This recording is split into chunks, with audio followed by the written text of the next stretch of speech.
3 weeks after my uncle died, his kids were still fighting in a lawyer's office. Not over money, not over the house, over what he would have wanted. And the worst part? He knew this would happen. He just never told anyone what to do.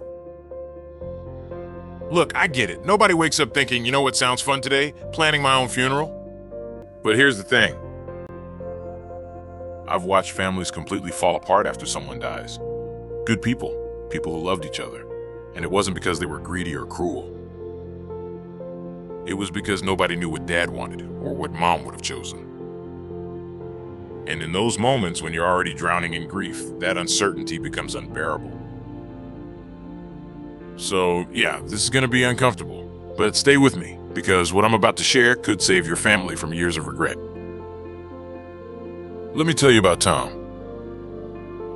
Tom was one of those guys everyone loved. Coached Little League, never missed a Sunday dinner, always had a story that made you laugh so hard your sides hurt. When he turned 70, his daughter Sarah kept bringing up the documents. You know, wills, medical directives, all that stuff. Tom would wave her off. I'm healthy as a horse, we'll get to it. Then one Tuesday morning, Tom had a stroke, massive. The doctors said he had maybe 48 hours to make decisions about life support.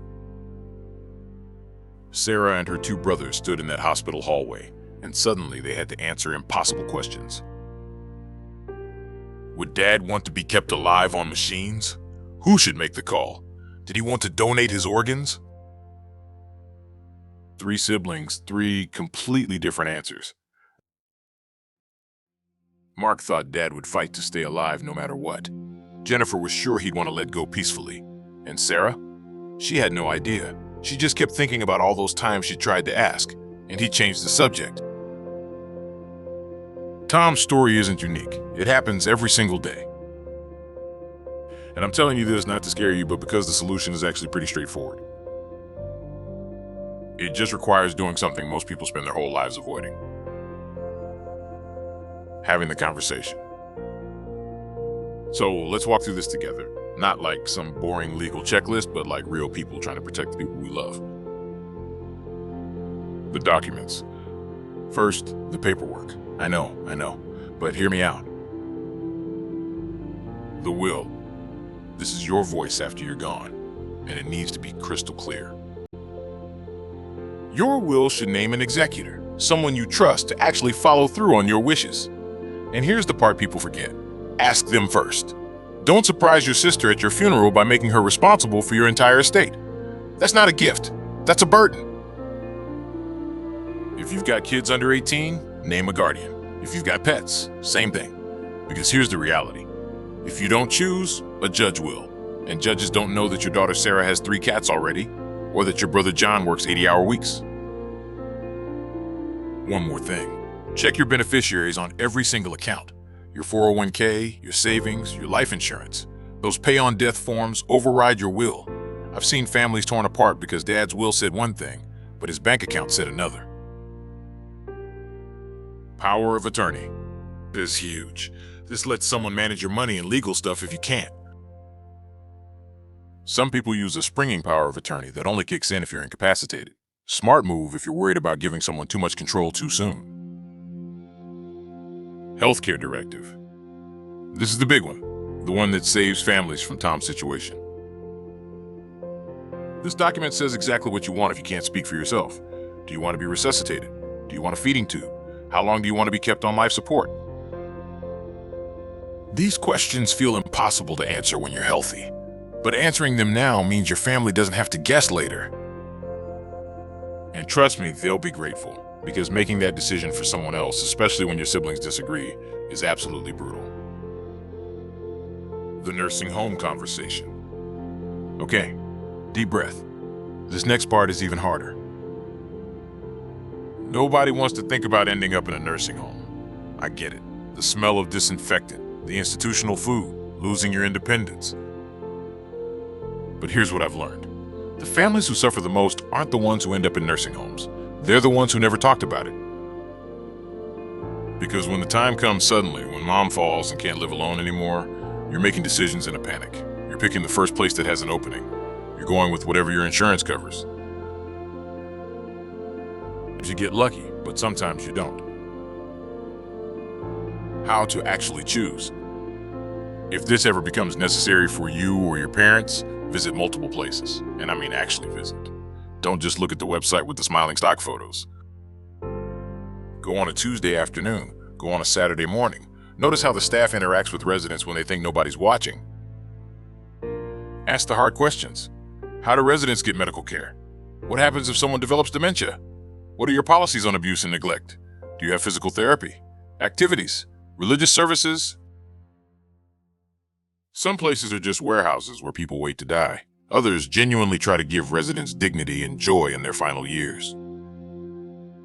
The difference is night and day. Cremation versus burial. Now, when it comes to final arrangements, there are a few key decisions that need to be made. Cremation has become increasingly popular, with statistics showing a significant shift in preferences over recent years. Traditional burial remains meaningful to many families as well. Costs can vary significantly between options. Both cremation and burial services come with their own considerations and price points. The important thing is making your wishes clear and documenting them properly. This prevents families from having to guess or disagree during an already difficult time. Remember Tom? After 3 days, Tom's kids still couldn't agree. They were falling apart. Mark wasn't speaking to Jennifer. Sarah was having panic attacks. Finally, Tom's oldest friend showed up at the hospital. He pulled out his phone and showed them a text from 2 years earlier.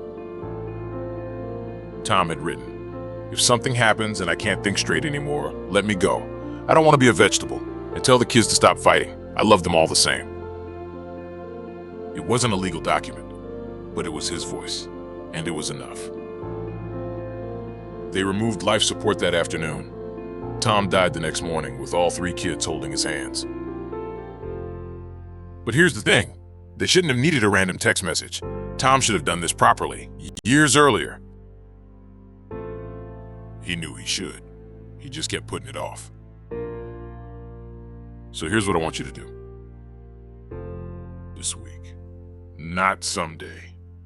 This week. If you're over 50, get these documents done. Find an estate attorney, or use an online service if it's simple. Just do it. If you're younger and your parents are aging, have the conversation. Yes, it's awkward. Yes, they might resist. Try this. Mom, Dad, I don't want us to be in a situation where we have to guess what you'd want. Can we just talk through this stuff? It would give me so much peace of mind. Most parents, once you break the ice, actually feel relieved. They've been thinking about it too. They just didn't know how to bring it up. And for what it's worth, the families I know who've done this, every single one has told me the same thing. It was uncomfortable for an hour, but it saved us from months of agony later. Death is coming for all of us. That's not pessimistic, that's just true. But suffering, confusion, families torn apart by uncertainty? That's optional. If this helps, subscribe. We talk about the real stuff here, the conversations that actually matter. And hey, drop a comment and tell me, have you had this conversation with your family, or are you still avoiding it? No judgment, just curious. All right, I'll see you in the next one.